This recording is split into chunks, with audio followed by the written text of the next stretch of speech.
Avanzamos con el mundo ahora aquí en France 24 para contarles toda la actualidad internacional. Yo soy Rodrigo Sedano, acompáñenme. Jornada final de la reunión de los BRICS en Río de Janeiro. En la cita que reúne a los ministros de Exteriores de países emergentes, hubo un contundente rechazo al resurgimiento del proteccionismo comercial, pero no hubo consenso sobre la reforma al Consejo de Seguridad de la ONU. Conectamos con nuestra corresponsal. Y las autoridades de Cuba detuvieron a los opositores José Daniel Ferrer y Félix Navarro. Esto luego de que el Tribunal Supremo Popular revocara su libertad condicional. Alegan que incumplieron los requisitos que la ley establecía para este periodo de prueba.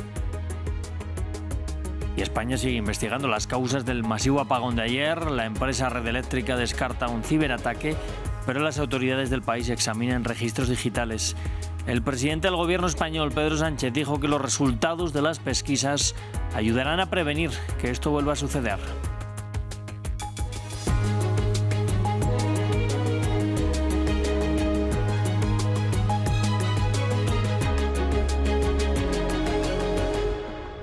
Pues el grupo de los BRICS, reunido en Río de Janeiro, termina este martes con un contundente rechazo al resurgimiento del proteccionismo comercial.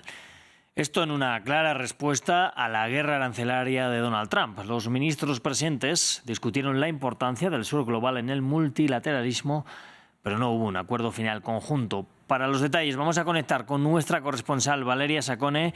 Valeria, muy buenas tardes. ¿Cuál ha sido el punto de desacuerdo entre los países participantes?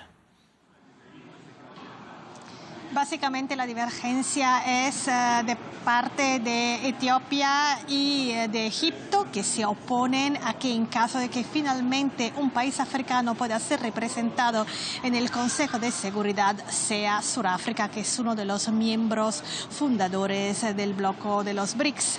El problema es que realmente lo que está difícil es conseguir una reforma del Consejo de Seguridad de la ONU, donde sabemos que hay 5 países que tienen un poder de veto, y precisamente es por esto que hasta ahora no se ha podido concretizar la tan deseada ampliación por parte de los países del grupo BRICS, que hay que recordar hoy representan casi el 50% de la población mundial y el 39% del PIB del mundo, además del 24% de los intercambios comerciales que se generan alrededor del mundo. Entonces es obvio que estos 11 países, junto a los otros 9 que aspiran a formar parte del bloque, quieran más protagonismo en un mundo cada vez más complejo y que ellos definen como multipolar.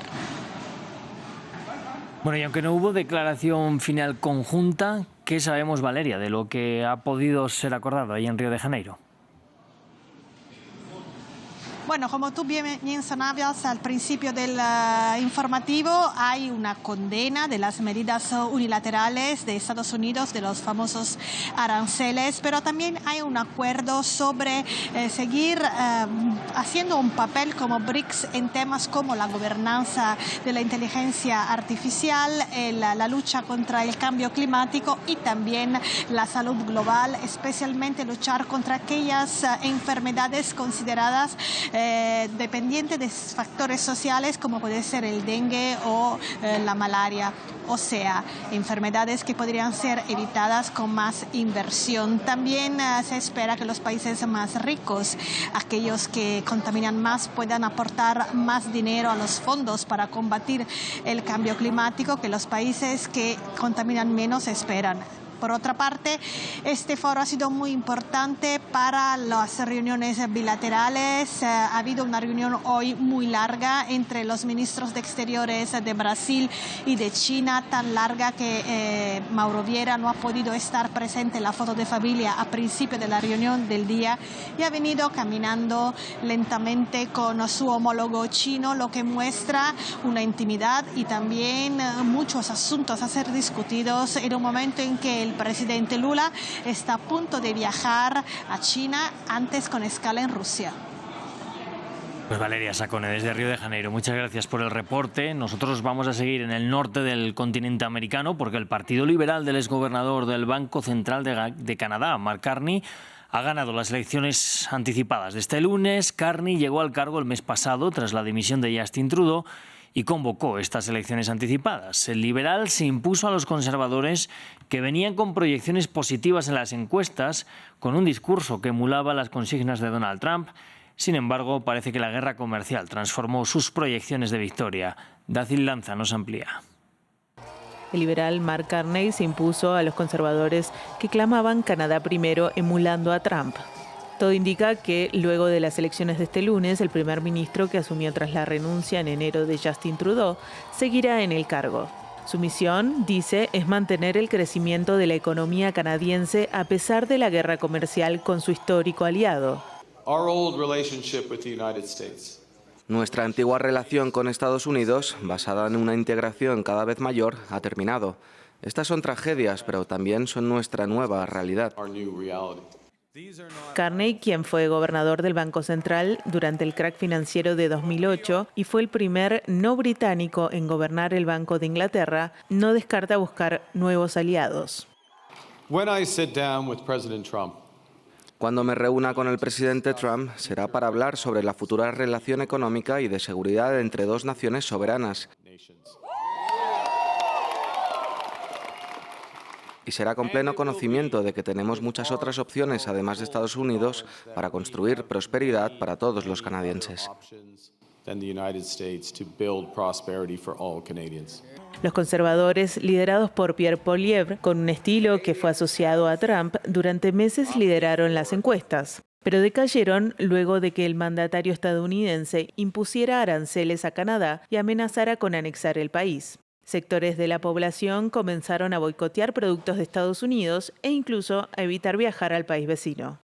Carney, quien nunca había ocupado un cargo político antes de convertirse en primer ministro de Canadá, enfrentará otros desafíos en el orden interno: gobernar en minoría. Un partido necesita 172 escaños para formar una mayoría, una meta que no alcanzó, ya que con el 99% de los votos escrutados llegó a 168 bancas y necesitará aliados para formar gobierno. En tanto, líderes como Emmanuel Macron de Francia y Keir Starmer de Reino Unido felicitaron a Carney por la victoria. Vamos a Cuba. y las autoridades detuvieron a los opositores José Daniel Ferrer y Félix Navarro. Esto luego de que el Tribunal Supremo Popular revocara su libertad condicional. Alegan que incumplieron los requisitos que la ley establecía para este periodo de prueba. Previamente, nuestro corresponsal Lluís Muñoz nos informó lo que se sabe de las detenciones.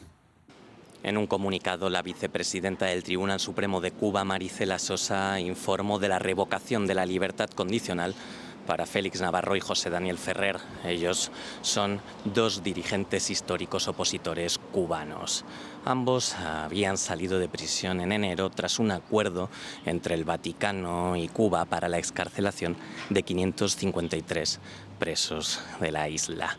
Cabe destacar que en el auto se señala que por motivos legales se retiraba la condicional a Félix Navarro por haber salido en 7 ocasiones de su municipio sin autorización judicial, mientras que en el caso de José Daniel Ferrer señalan que había desoído citaciones judiciales, además de anunciar públicamente que no iba a acudir a estas. En el auto, aunque no lo han relacionado con la nueva detención, también señalan que ambos dirigentes opositores habrían hecho llamados a los desórdenes y al desacato, además también de haber mantenido vínculos públicos con la Embajada de Estados Unidos. Amnistía Internacional ha calificado las detenciones de gravísimas y en el pasado ya habían señalado que estos dos líderes opositores habían sido presos de conciencia, ya que han sido encarcelados en otras ocasiones. La última, antes de la de este martes, fue en julio de 2021, en medio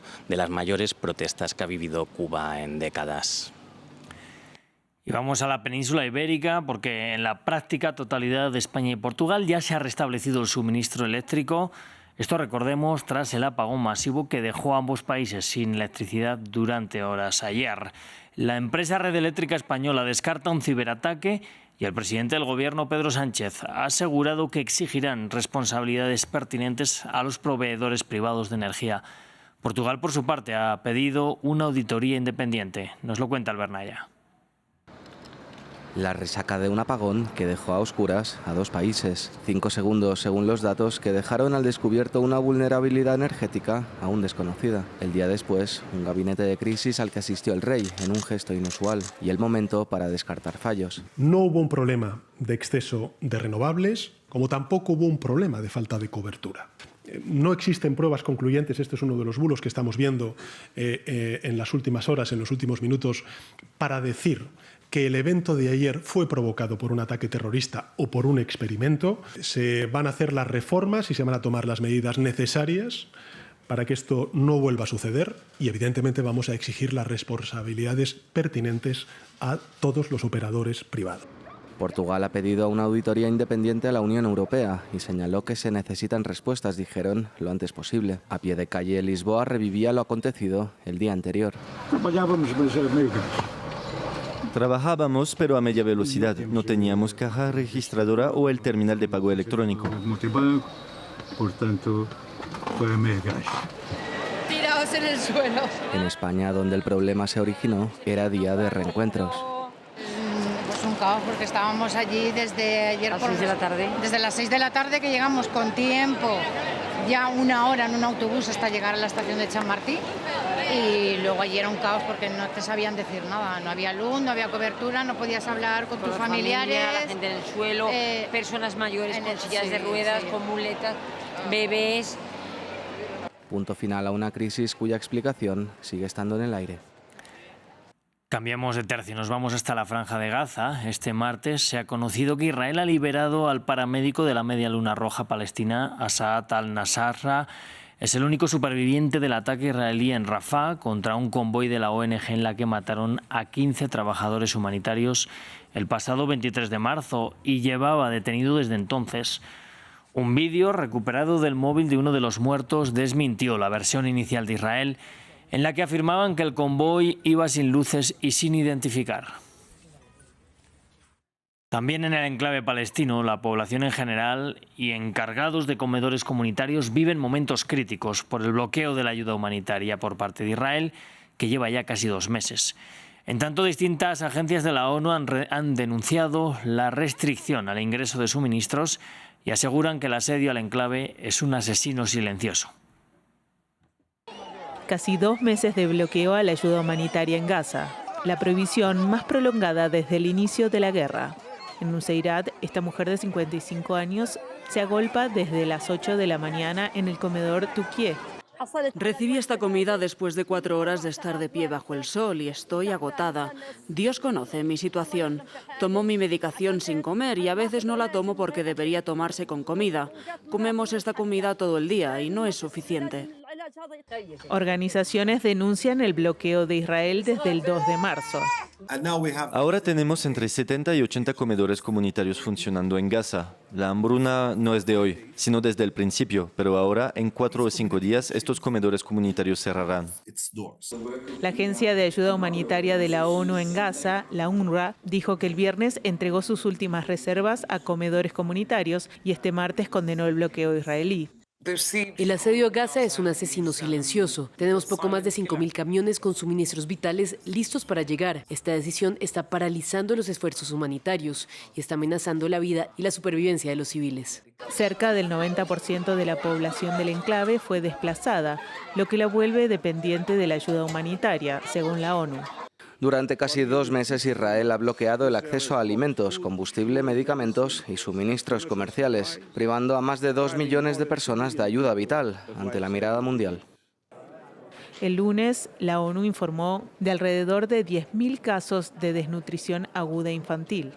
Israel niega que Gaza se enfrente a una crisis de hambre y el lunes el canciller Gideon Sa'ar tildó a la UNRWA de ser agente de Hamás.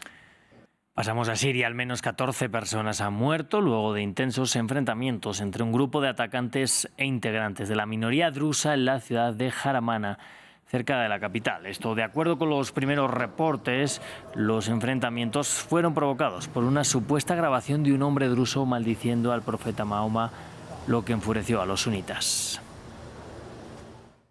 Pues así vamos a despedir este informativo. Yo les invito a que sigan aquí en France 24, que vamos a volver con mucha más información. Gracias por elegirnos.